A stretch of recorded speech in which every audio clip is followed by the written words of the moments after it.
other than getting up early, I really love digging the morning tides.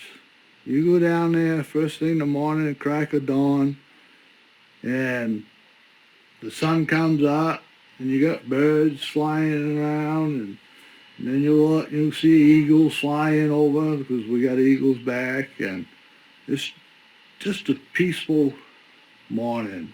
Unless you get somebody pulled in beside you and cranks the stereo out and starts yelling. But a lot of clam diggers like to yell.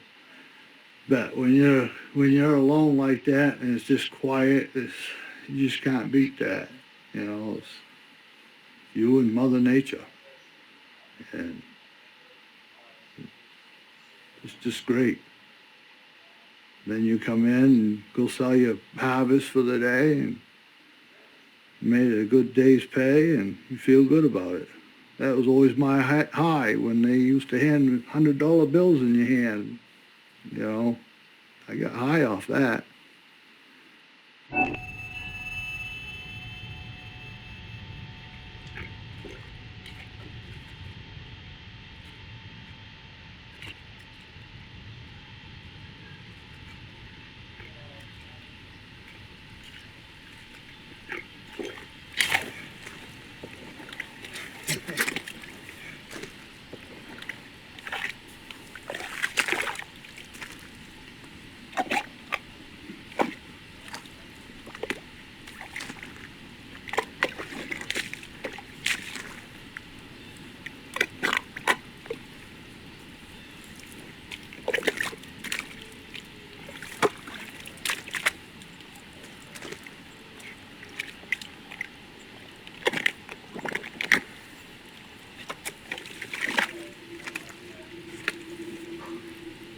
Another one.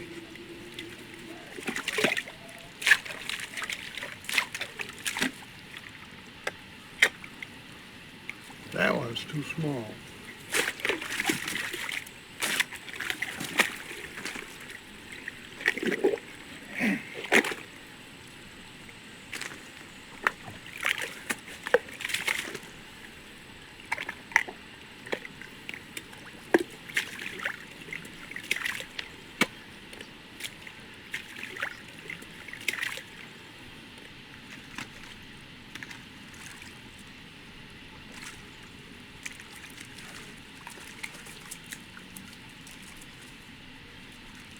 We'd go out at night and fish, and we had to be back, go in, get dressed, take your clothes off, put good clothes on, put your makeup on, get in the car, go back to work, and start with your clients. And at the very minute, we'd take an hour noon break, and as soon as everybody was out of there, we'd lay back in the shampoo chairs, put our head in the sink, and go to sleep for an hour, and that was our nap. And then as more girls come in, started working for us, they just automatically got into it with us. Well, yeah, some of them brought their husbands with them, others their boyfriends, and so we had a pretty good crew of people. Then I opened a second salon, and then we got all those people working for us. And my daughter was also a hairdresser, worked with me, and my whole family did that. So that was just a family business. I had 2 hair salons, and every hairdresser that ever worked for me became an eel fisherman.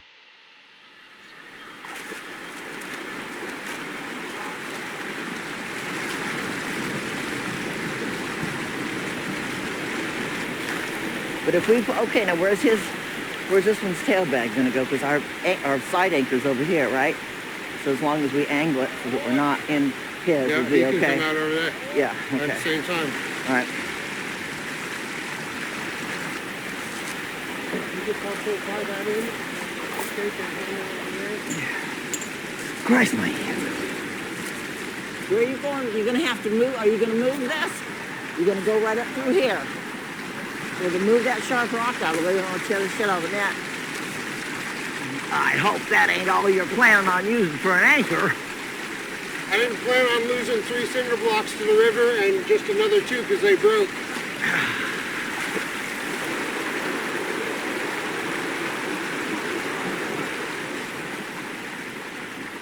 All of our eels are born in Bermuda Triangle. And they very simply float on the ocean currents. Other than dogs, they have the strongest sense of smell. actually more than a dog. They're one of the strongest. They have the strongest sense of smell of any animal or species on Earth. They can smell where they're going. They can smell the fresh water. That's where they know where to go, where to head. They can also know when they come in to the when they come into the fresh water and know where they're going. They won't go into a place where there's none of their like kind there. That's how they know where they can go and eat and where there's feed and that sort of thing. It's because they know, they can sense it.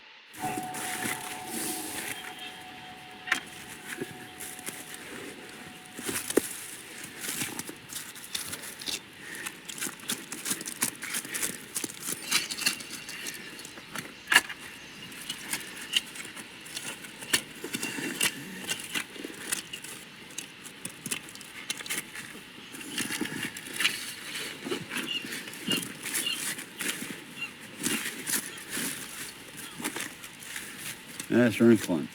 You find a couple old bunches and that's it. There's not much to do down here either. I mean, you're either a log fisherman or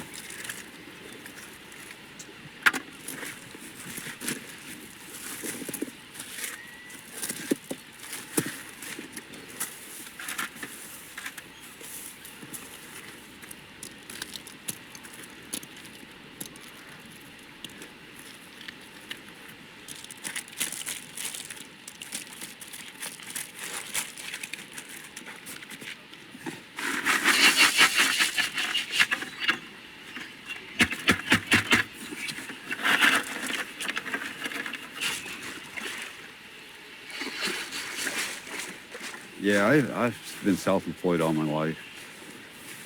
It's just the way you live down here. You don't. I just like self-employment.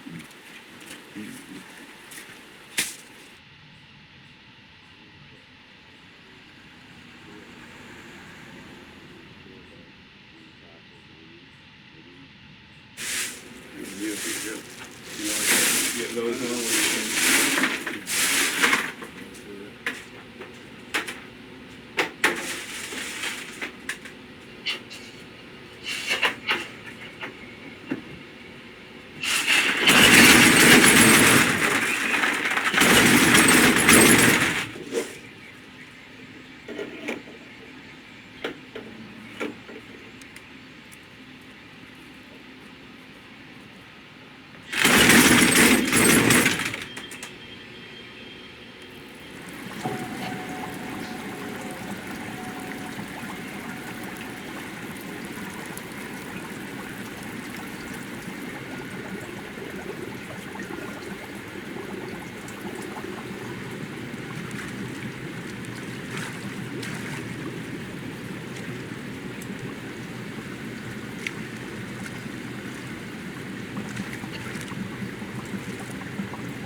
I love growing plants and I love working on the ocean.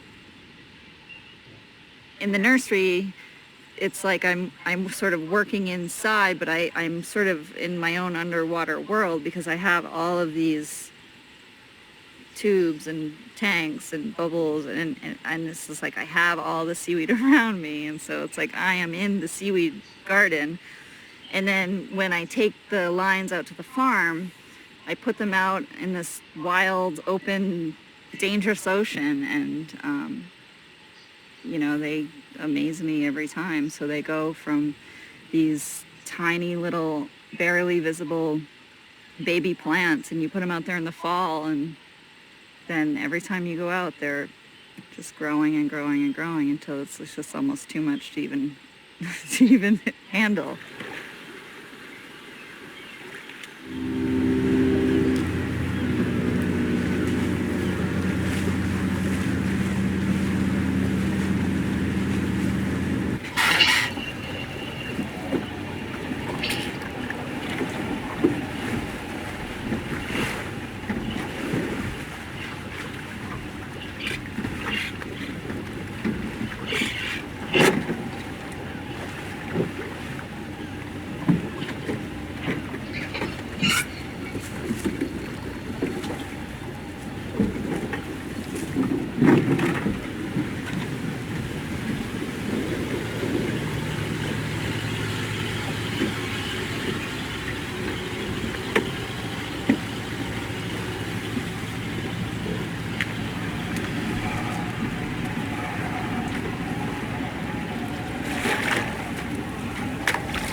My last boat was called the Finest Kind. It was a term that the old fishermen here used. Young people don't use it anymore. For example, if you found a buoy or something of one of the fishermen and you got on the radio and told him about it, instead of saying thank you, he'd say finest kind. The freedom of being on the water, I just can't explain it. That I still miss. I don't miss the work, but I do miss that.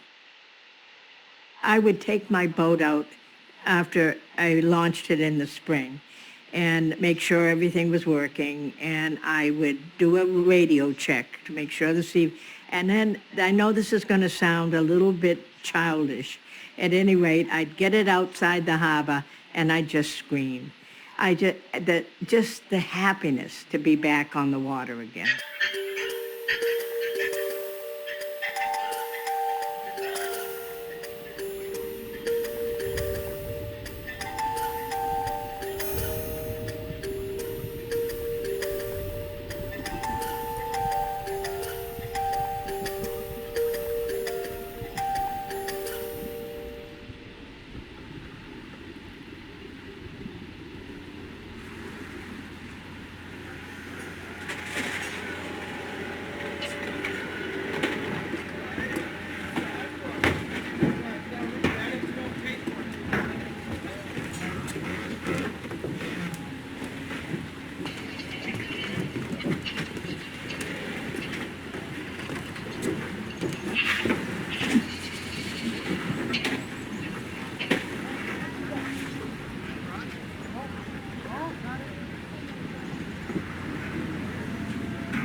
Yell to him? No, you're good.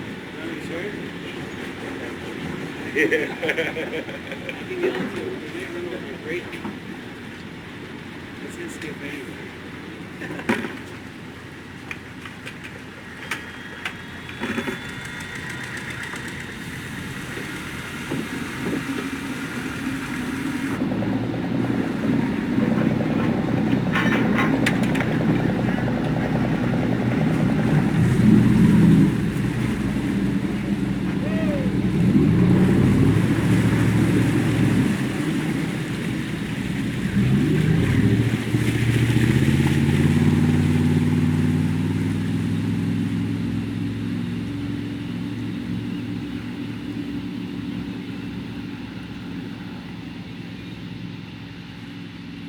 If you were a businessman, I'm not sure you'd get into this business because your whole business model depends on this live animal that's in the middle of the ocean.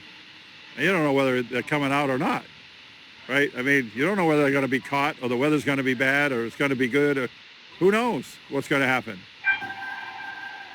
We process Maine lobster. We think it's the best celebration food in the world.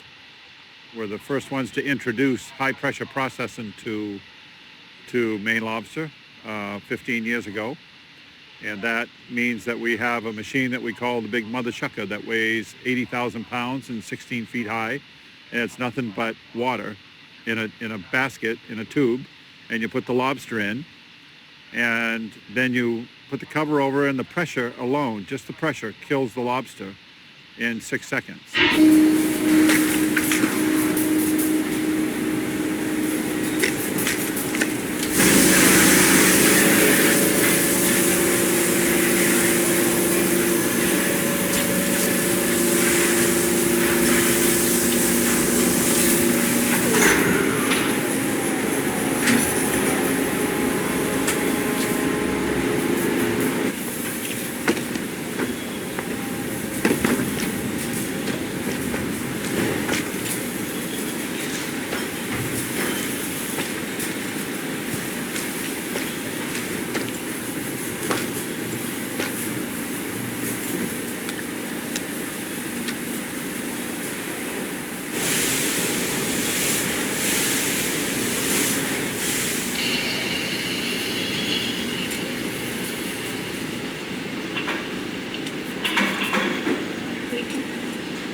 You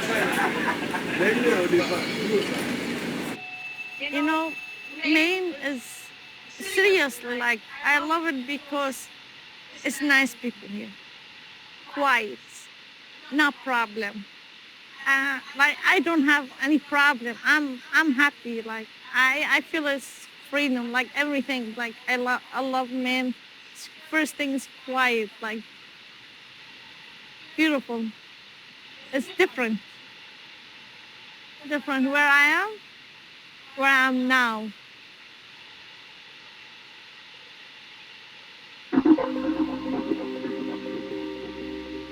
I heard a lot of like shooting and it's scary. Like if you don't leave your country, so we kill you, you know.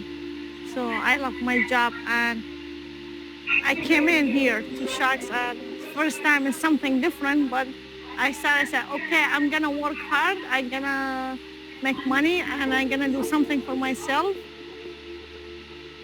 Smell different. I like smell like ocean and the lobster come here like smell ocean too, you know? So I'm feeling I'm in the ocean. Yeah.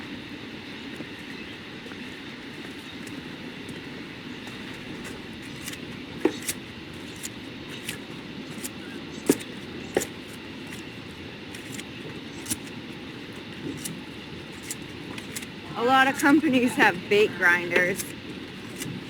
It's my new invention, I guess. Scissors, great big shears. I captained my own boat all through high school, and I held 150 traps every summer, and that got me through high school. When you finally get your captain's license, they start you out with 300 traps, and then you work your way up 100 more every year until you reach the trap limit. And I'm up to 600 traps now.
from you.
Lobstering is done well because we do conservation.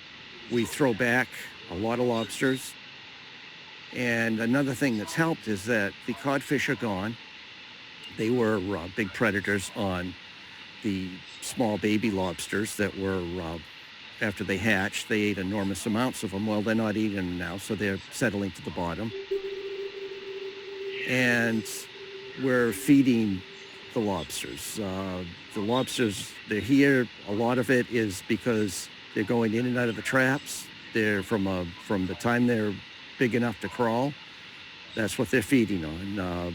They have other natural foods, but the bait in the traps is a primary source for the lobster out here.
That's all fish.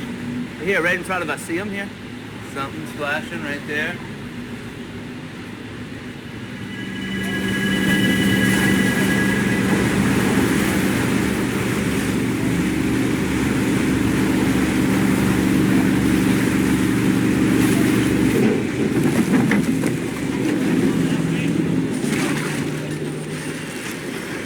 Get that zipper thing going.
We wait for the tide usually.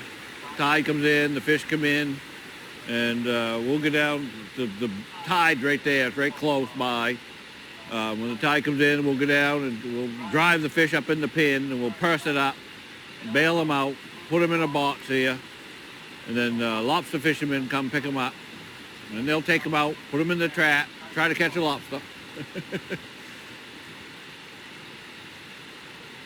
Now that we got 5,000 active lobstermen, want bait.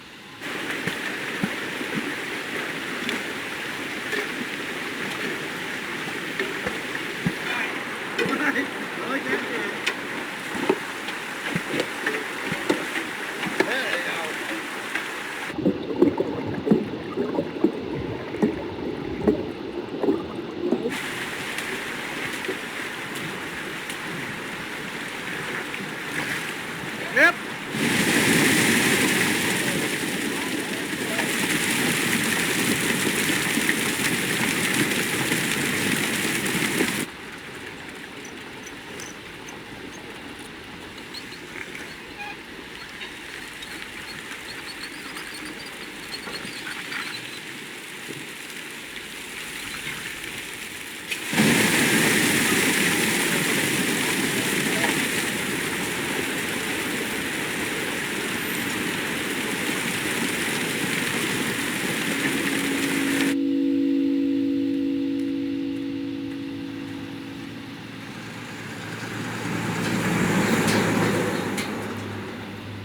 My name's Bimbo Look, and of course here in Jonesport, Maine, we're in the lobster industry, Look Lobster, OW and BS Look Company.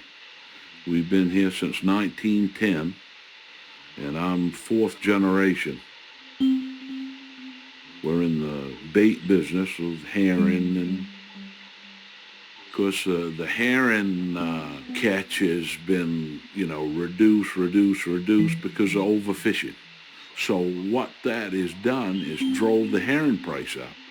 So the lobster fisherman now is paying double what they paid for the lobster bait, even 2 and 3 years ago. So that's brought out different types of bait like pig hide. When it first started, you just cut the pig hide out and left the hair on it. But then when you get into the lobster crates, there were people, selling lobsters to a restaurant, and they'd take a lobster apart and there'd be hair inside of the lobster. So it was, very, it was frowned upon, I guess. People looked at it and were horrified, which rightfully so. So they come up with shaving, and to be honest with you, I mean, that's a waste product that from the industry of, from the pig industry itself. So I think it's actually turned out to be a godsend to the fishing industry too.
It depends on if we were standing on the dock, I could probably say it. But, it's like 12 plus 1. We don't say that.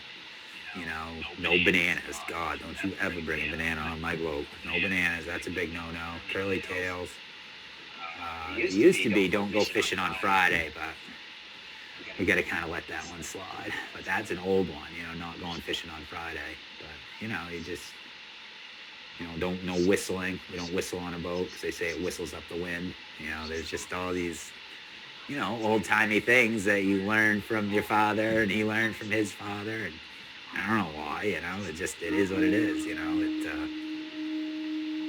luckily, been fortunate in my personal life, but my grandfather was on the boat, the Snoopy, which was a scallop boat that towed up a World War II torpedo in their scallop drag. After the war, there was a lot of that stuff laying around off the coast of the United States. And a lot of times when they were towing with the drags, they'd run over a mine or a torpedo and it would blow up, but it would happen underwater, so they'd haul the drag back and it would be all mangled. But, that was why it would happen. Well, when these guys towed up this torpedo, they could see it right in the drag right along the side of the boat. And they didn't want to, obviously they didn't want to just cut their drag loose because, that costs money. And they didn't want somebody else to come along and tow it up. And, so before really anybody could figure out what the hell they were going to do, the boat rolled. And when it rolled, the torpedo hit the side of the boat and blew the boat up. And my grandfather and most of the guys on it died. My grandfather was lost when my father was 7 or 8, something like that. And then my father got hurt on the O'Hara boats. When I was 9, they were in a really bad storm off of Nova Scotia, a place called the Grand Banks, which takes 4 days steam from here. Because this also all used to be ground fish down here. They had a big fleet out of Rockland that was ground fishing. That's where he fished on. And so he was in a bad storm, and they took use my polite language. No, I wouldn't call it a rogue wave. They took a queer one. That's how we say it. They took a bad wave, and he was on watch, and when it laid the boat over on its side, he got thrown across the wheelhouse, and when the boat righted, it threw him back across the wheelhouse, and that's when he broke his neck.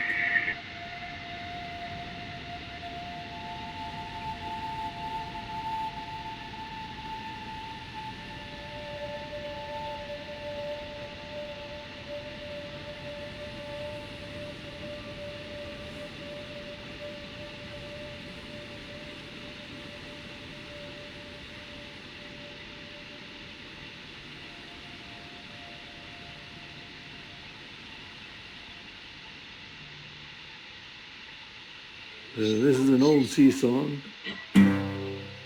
Come gather round me, sailors, listen to my song. Things that happened to me when I come home from Hong Kong to be Wasentee, my dear Annie. Oh, you New York girls, can't you dance the polka? You can feel the rhythm in the song. That's what they used to use when they're pulling sails up, or when they're setting the jib, or hauling on a sheet. Fishing was big business back in those days. Of course it was big business. And they fished and fished and fished until finally they about fished all the fish out of Penobscot Bay. The schools that are depleting, they're going to put restrictions on them, and they'll eventually come back, but it's going to be a long time. Science will figure out a way, I'm sure. I don't think we'll ever run out of fish.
My husband was an urchin diver in the early days of the industry, and those were the plethora days where it was just, there was a bottomless sea to fish from, and it fell apart really quickly. I don't want to see human intervention in my drawings.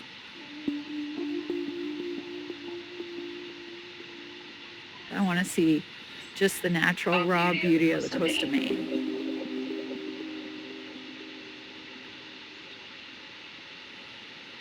I have a customer who was very moved by the artwork, and he sent me some comments, and he talked about how he loves my islands, and it says it's the solitude, not stark, severe.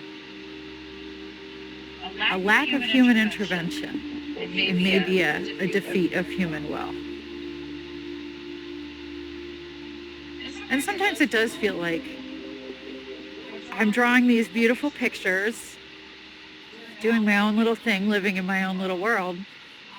It is not reflective of what's going on. And there's a lot going on.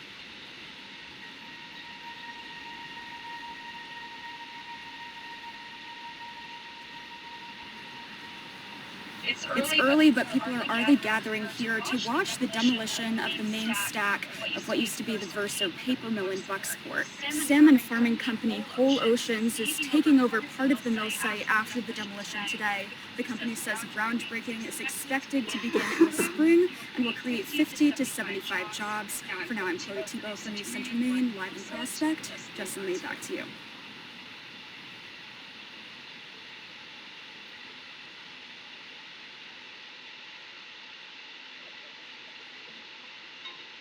Very few communities get the opportunity to reinvent themselves, start at zero. And the day the Versal Mill closed here, and 40% of the valuation for the town went out the window, and 579 people lost their jobs, the town had a choice.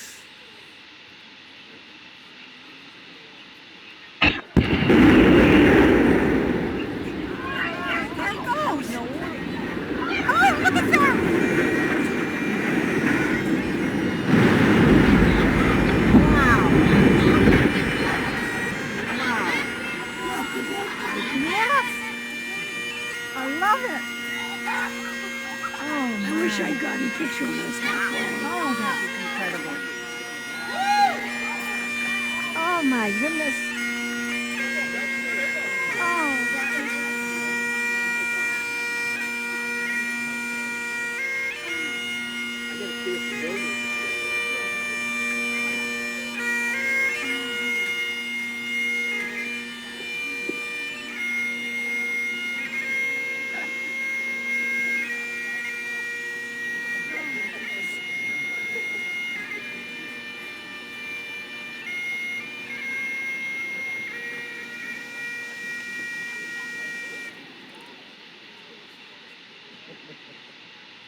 Once upon a time, this river was the largest repository of Atlantic salmon in the world. And interestingly enough, the location where whole oceans will be was historically called Salmon Point. We're going back to fishing, but in a different way. They will be here, but not in the river, on land. This is an industrial application. It is 40 to 50 foot huge tanks. It is millions of gallons of fresh and salt water. At the end of the day, it's a very high-tech industrial application whose output is Atlantic salmon.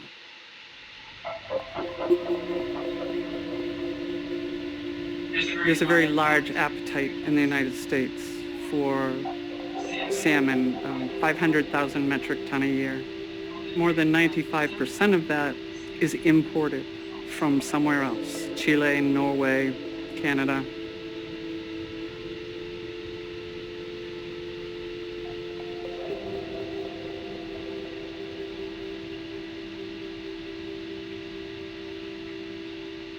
The folks that bought the Bucksport facility chose a brown site, really smart. Already has a discharge pipe permitted, really smart. Also already has an freshwater supply in place from the old paper mill days. So what they had to do was significantly easier than what these guys chose to do. Coming into Belfast up Route 1, you're right next to the water as you enter town, and that is where this is going to be with 8 70-foot smokestacks, with this, almost 8 million gallon a day discharge into the bay. The discharge point is like a half a mile from the Drinkwater School in Bayside, which is the only public school in the state of Maine that has its own beach. The science teacher and the principal, they use that resource to teach. And there's just, it's terrifying to me that they've gotten this far and that this, conceivably could move forward.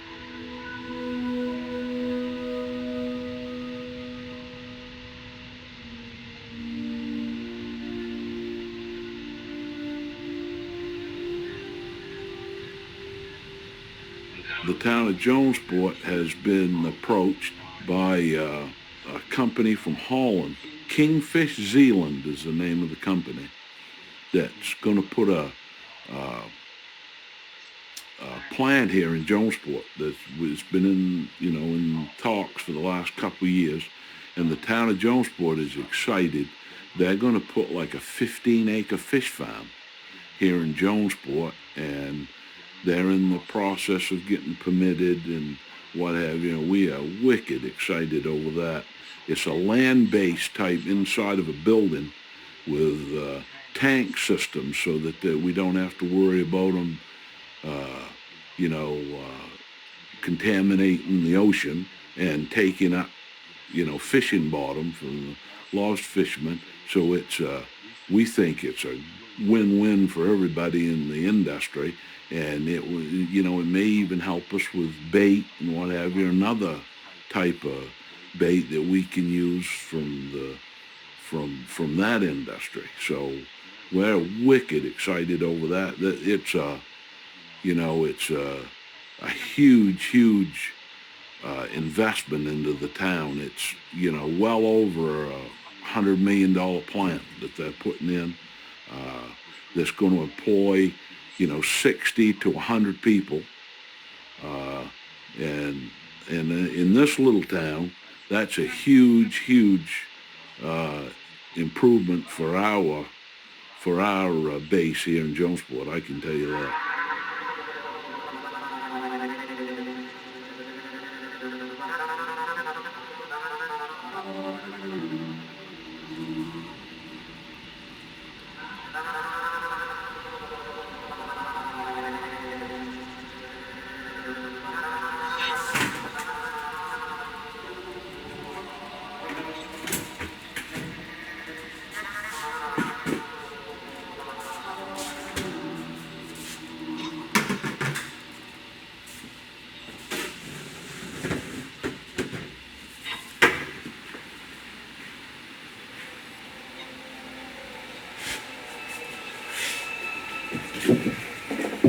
All these girls, man.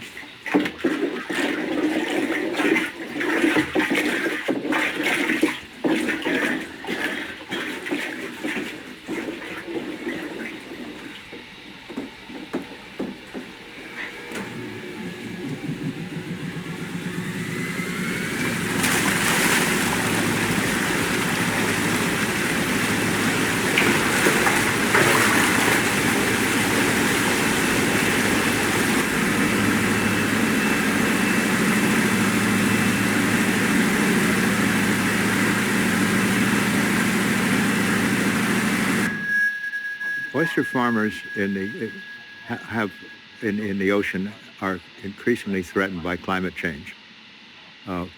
It's not only the warming changes the circumstance, but there's acidification and there are new predators coming in. There are a lot of threats offshore. When you in the confines of a warehouse, you're insulated from the environment.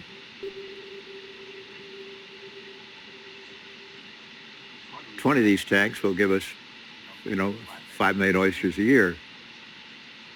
And the other thing is that we use waste products entirely. Our food is derived from waste yeast that we get from Allagash Brewery. It's from a tofu plant, even lobster waste from the lobster plants. We put all that in, as well as our own sludge. We put it in and turn it into a rich broth that we use as the basis for our feed. So waste comes in, no waste goes out, and what goes out is seafood. I certainly think we're going to face a lot of stigma. There's going to be a lot of oysters grown in tanks, no thanks. The strength of our product is not going to come from trying to replicate the artisanal oyster market. I just don't think that we're going to be able to compete. We're not going to have the nice pictures and marketing. We're not going to have the story of a specific way that the water moves to create an exceptional oyster environment. We just don't have that story. But what we will have is a really low-cost oyster. And I think that there's always going to be specialty opportunities for wild-caught this and wild-caught that. But what's really going to feed people and provide nutrition is going to be this.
the clams dwindling fast in our river. And there's very few there, and only a handful of diggers dig in. A lot of the wild product is not there like it used to be. Like the mussels, there's only, from what I understand, there's only a small area open of wild mussels because they're all gone. I went to a seminar this last spring that I found out about like an hour or so before, and I went down and it was on aquaculture, and they were telling about people down Tennant's Harbor have these spat bags, they put them over scallop beds and catch the spat in them. Because I would really like to grow scallops. Takes a lot of money and time and permits. Everything you gotta have a permit. Oh, I love scallops. I love those. You wrap those with bacon, and I learned a few years ago, somebody told me you take maple syrup, pour that all over that, you let that get in the oven just at the last end when it gets almost like tacky, and then pull that out. Oh God, can't beat that. That is good. No, I kind of like to get into aquaculture, but time will tell. We need technology because we don't know how long Mother Nature's going to keep providing stuff for us.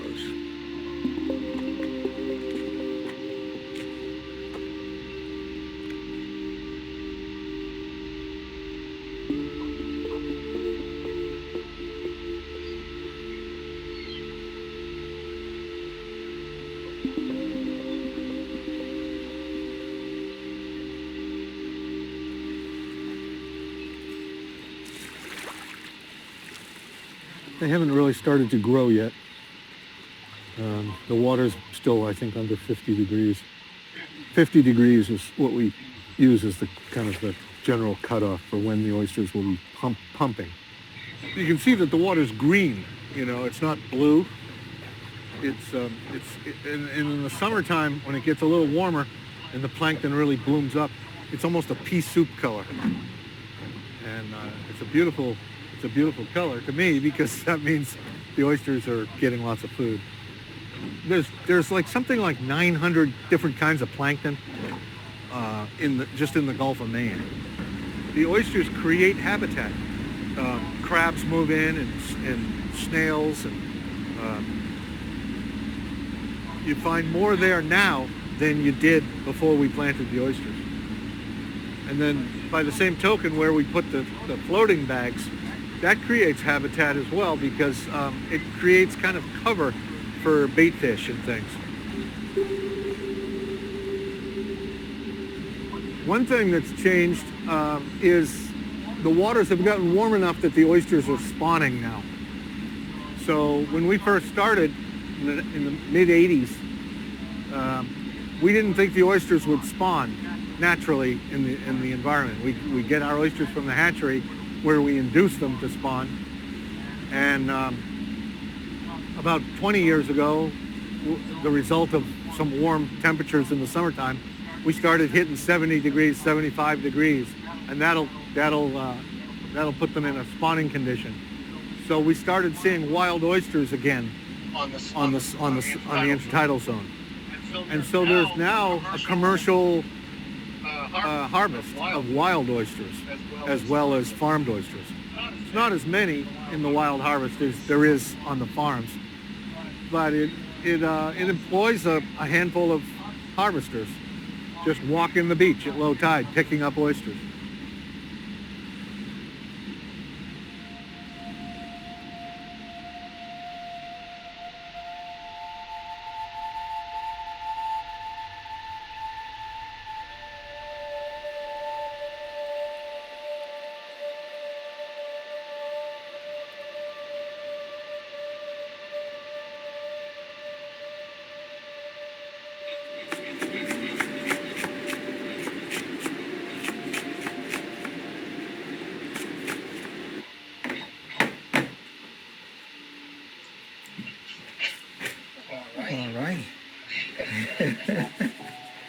My name is Jordan Mesan Benisan, and I am from Togo, West Africa.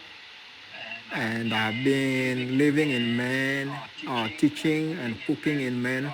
I've been teaching for almost 20 years now. And I started my cooking profession 3 years ago. That's when I opened up my first restaurant. Maine is not a very diverse place. Some Maine people, when you talk to them, they say, I am, meat and potato kind of guy. That's what they will tell you, you know. One of my neighbors, they thought I was going to serve something like Chinese food, for example. He was disappointed. I don't know why. If somebody want to change their mind, they will have to do it. You cannot force people sometimes. So on my menu, I have a monkfish asobuco. I buy them locally here on the coast.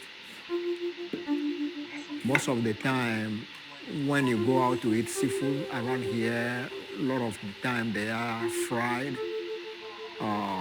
They are cooked in butter, heavy cream, and stuff like that. The only one I eat are lobster. So I try to find some seafood dish that you don't find here on the coast, for example. This is how you inform people about things they don't know. That's where I get my joy.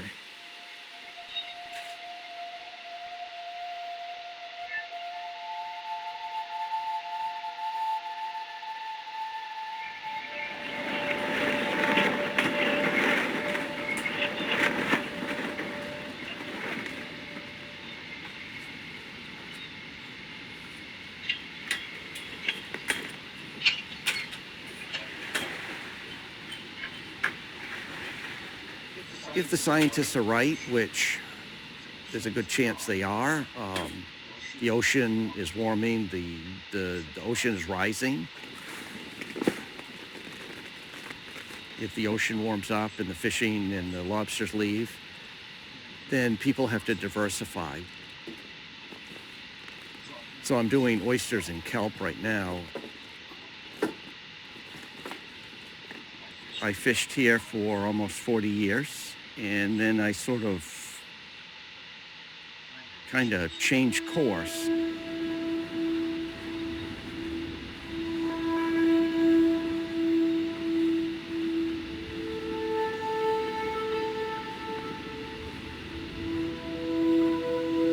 I thought I'd be smart to get into something else.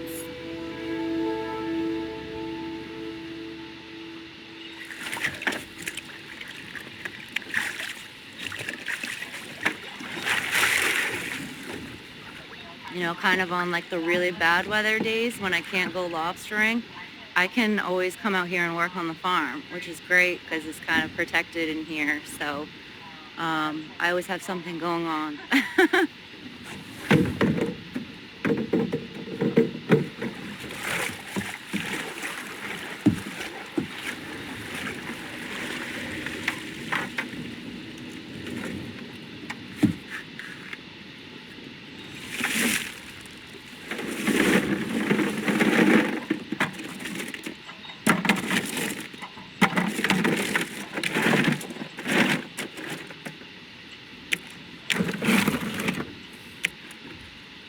My grandfather, when the fish stock started to decline, he got into something different because he could see, that was the reality he was facing, and he knew he needed to get into a different industry. So he started going lobstering. You have one fishery that jumps up, and then you have another fishery that kind of falls. So this is just kind of another way to stay on the ocean.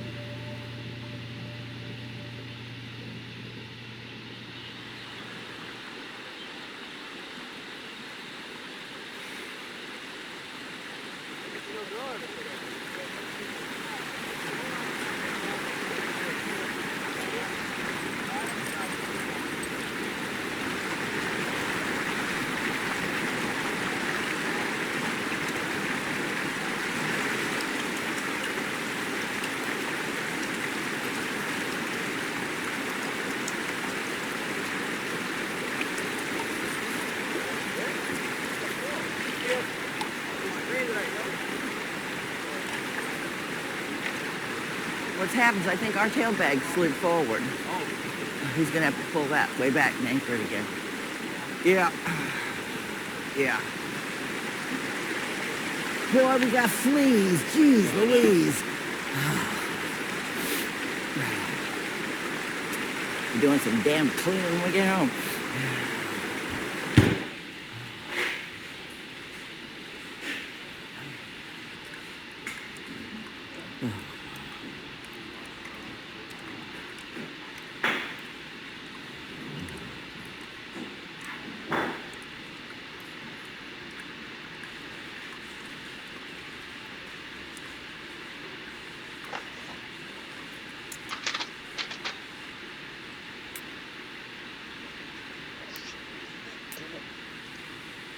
What happens is we ship them overseas to be grown in China. China's the biggest spot to grow them. They have the biggest, largest ponds to grow them in. They feed them, they grow them, and then half of them they ship back to us, and that's where the United States gets their eel market. And we decided, that's why we decided to do the aquaculture, because it doesn't make any sense. You know, you send them over there and they grow them, then they send them back to you. So we thought, well, you know, it's probably worked pretty good for us to do it ourselves. So Pat and I connected a couple years ago when I needed to get some glass eels. She knows how to catch eels, knows how to handle eels, and so much of how the eels are handled before they come into our facility makes a huge difference in those first couple months that we have them.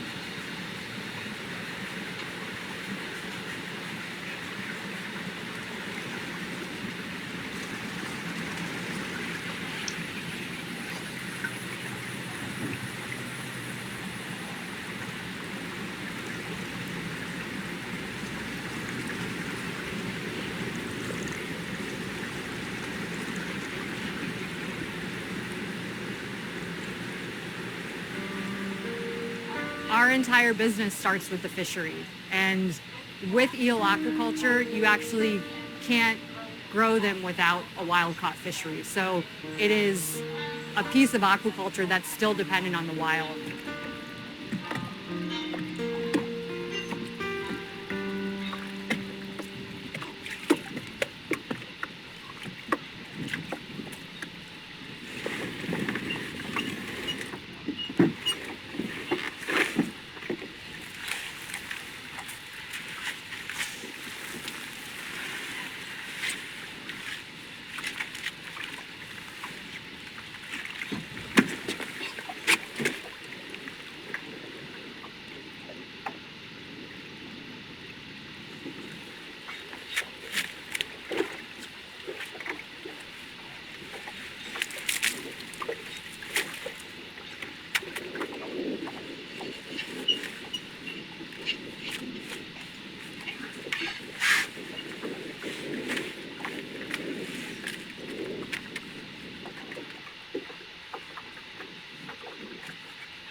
I had this dream one time that I was out on my farm and I went into the farm, but it was like a palace that was sort of festooned with all of these lines of kelp all around, sort of decorating this sort of palace, grand palace ballroom or something. And that's kind of how I imagine it under there. It's just like the sun comes through the seaweeds and they're all just sort of shimmering in the light, and they're sort of, because the lines are sort of, you have a buoy here and a buoy here, and so they're sort of draped. They're draped around. And that's kind of what you're doing in the ocean, is you're creating this elegant ballroom with your seaweed lines, and you think that structure is all moving, living seaweed that is creating structure and food and cycling for all the life all around it. And so you're sort of creating this like grand ballroom for the ocean.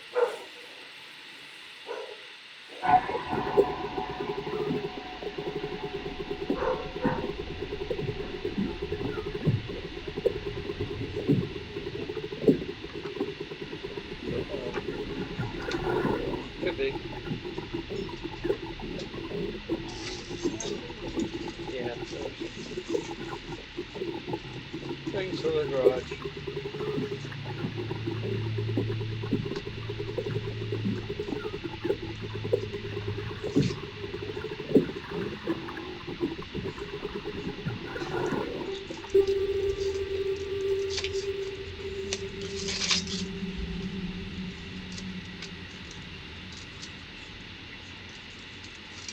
My boat now, the finest kind, is here in the harbor.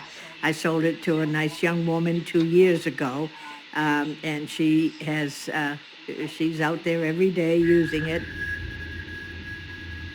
And I find that every once in a while, I dream about lobstering.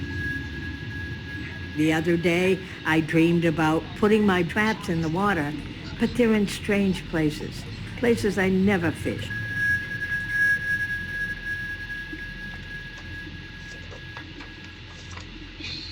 Lobstering's changing. I hope they have many good years, but it's difficult to tell.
All right, I think we're getting set up. And then there's little straps on the inside.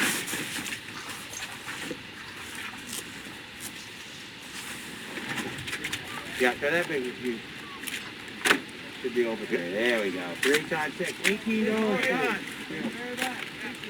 Thank you. Yeah. What? All right. Please. I think we got it figured out. I thought I did, but maybe I got turkey and stuff. Oh, you know what? I probably forgot.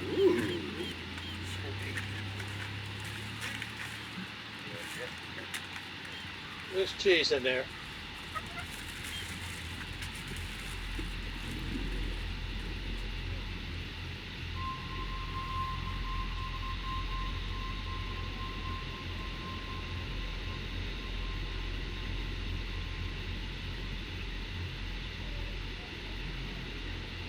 Oh, come on. I just forgot, for crying out loud. I'm tired of you doing that to me.